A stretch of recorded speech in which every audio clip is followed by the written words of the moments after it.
Имя подполковника Сергея Подпругина известно в Абхазии. Именно он был командиром вертолетной эскадрильи, экипаж которого вместе с женщинами и детьми был сбит над селом Лата.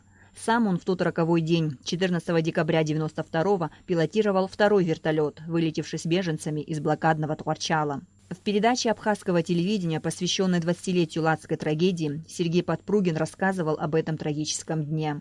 И когда я понял, что что-то произошло, у меня же тоже на борту много людей, я развернулся и увидел горящий факел, как этот вертолет падал.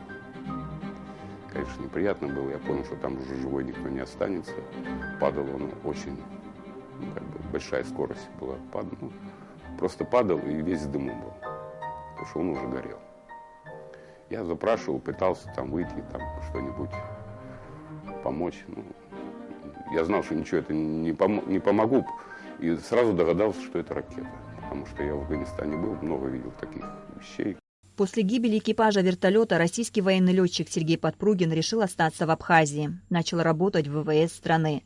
До последнего времени, пока неожиданно не оборвалась жизнь Сергея Подпругина, он был начальником воздушно-огневой и тактической подготовки военно-воздушных сил Абхазии. Обучал летный состав абхазской боевой авиации. После войны он остался тоже, так же само продолжал служить дальше. И опыт свой, большой, богатый опыт передавать нашим летчикам, абхазским летчикам.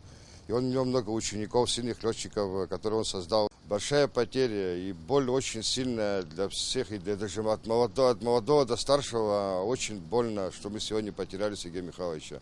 В авиационном городке 27 августа состоится прощание с Сергеем Подпругиным. Так совпало, что легендарного летчика будут хоронить в день создания военно-воздушных сил Абхазии. Торжественные мероприятия, запланированные к этому дню, будут отменены.